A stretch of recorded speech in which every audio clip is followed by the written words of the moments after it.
there is a period in everybody's journey where they are so different because they've started to do new things that they no longer fit in with their old set of friends, but they're not sufficiently developed that they've gained their new set of friends, and they're unsure. Should I go back? Should I lean back into getting a bag in with the boys on a weekend? Is that the highest, way that I can live my life passion forward? Because that's what everybody else does. And all of my friends are taking the piss. Oh, not drinking again. Too good for us, are we? Not going out again this week. Oh, okay. Well, enjoy staying in home and reading. Fucking nerd. That's what a therapist said to me recently that came on my podcast. She said there's two things that fundamentally, I interview billionaires and CEOs and royalty. So she goes, I'm a therapist for billionaires, CEOs and royalty. She goes, the two things that people struggle with fundamentally are feeling different. We don't want to feel different. That's a rejection from one's tribe, which used to mean back in the day through a process of self-preservation. We'd die earlier, as you've heard about in the studies of, they did at Harvard.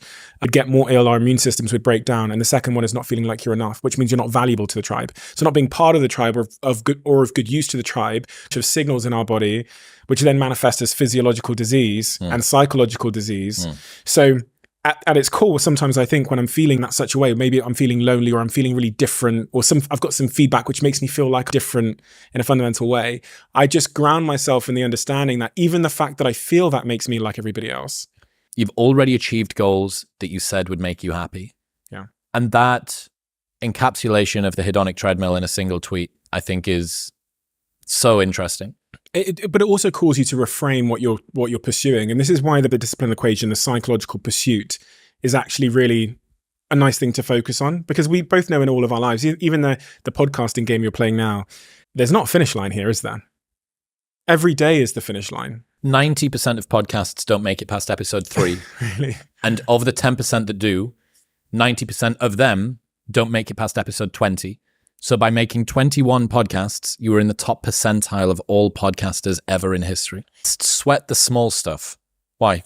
I just think it's the most important thing. One of the most important books I ever read was The Slight Edge by Jeff Olson when I was 18 years old, because it helped me understand the importance of marginal gains and the tiny things in life and how they're compounding for or against you invisibly in every aspect of your life.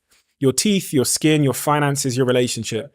The tiny things are compounding for or against you. And the analogy I give to help sort of illuminate this is, if you didn't brush your teeth today, no one in this room would know. If you didn't brush your teeth every day You might. I might, because I'm in close proximity. If you didn't brush your teeth every day this week, really, a couple of people might notice, but they wouldn't say anything. No real costs. If you didn't brush your teeth every day for 5 years, your teeth would fall out.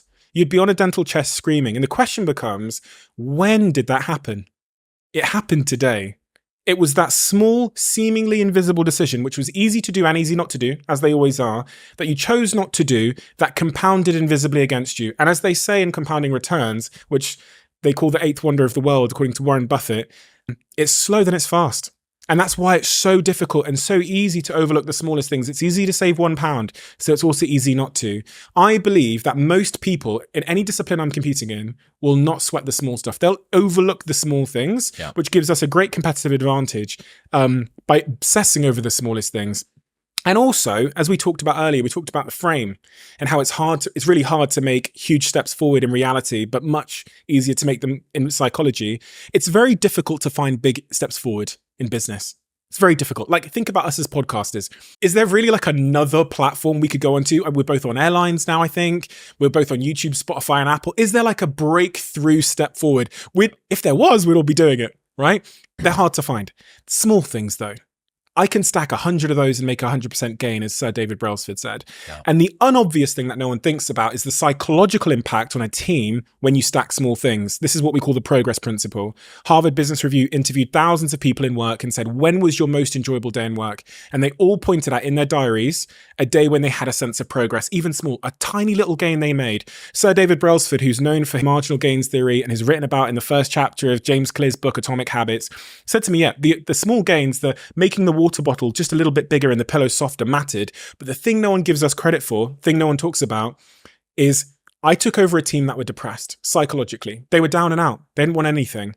And by finding tiny little gains, quote, we felt like we were going somewhere. That psychology of momentum is the greatest force in business. I can tell you in all my companies now which one's feeling of momentum and the impact in 6, 12, 18, 24 months that'll have on their excellence in their work and their delivery in terms of bottom line.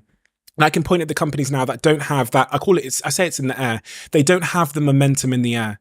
The collective don't feel like they're going somewhere. The easiest way to jumpstart this, like I said about keeping commitments to yourself, is to go and find tons of small things and share them with the group. And Sir David Brailsford said to me, we started finding all these small things, and what you'd find was people were staying till 2 a.m. because we were in the shops making the tires a little bit bigger, and people were fired up. We felt like we were going somewhere. How do you apply this to your personal life? There's the small stuff. I just see this. It goes back to what we said about letting the demons in. I see the small things that I do as they're all compounding for or against me. So this morning, when my girlfriend got out of bed and walked out of the room, I remember thinking, like, we've developed a habit, and we're developing a habit now where we don't interact first thing in the morning. We don't say good morning to each other. We used to always, this sounds a bit soppy or whatever, but it's the truth. When we first met, when we woke up, we'd cuddle just for a bit. We're kind of tired, we'd cuddle. We moved out of that. And I can see, if I just zoomed out over the last 3 years, how our behavior, like our interactions in the morning, are just veering off. So this morning, she got out of bed and she was walking off, and I go, hey, come back. I said, let's have a cuddle. And we laid for about 20 minutes and just cuddled. That's that subtle course correction, which they talk about in aviation, where for every 60 miles you fly, if you're 1 degree off target, you'll miss the airport by 1 mile. That's also why the small stuff is so important. That continual course correction of that compounding curve that's dominating areas of your life you're not thinking about. And if I just give you that lens of every area of your life, your relationship, your health, your teeth, your skin, your money is subtly compounding in one direction based on the tiny decisions that you're choosing to make or not make.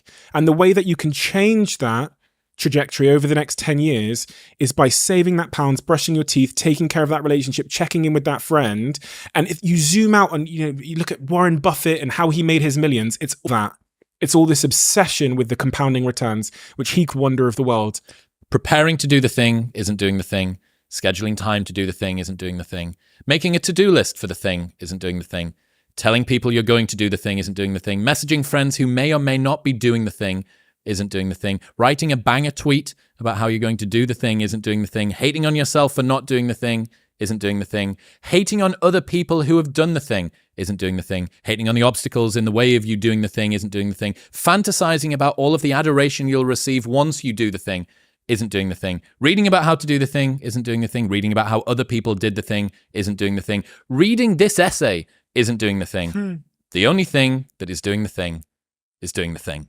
And you can fluff it and you can change it and you can talk about compounding, but ultimately it comes down to sitting at the desk and answering the email, opening the Word document, recording the podcast.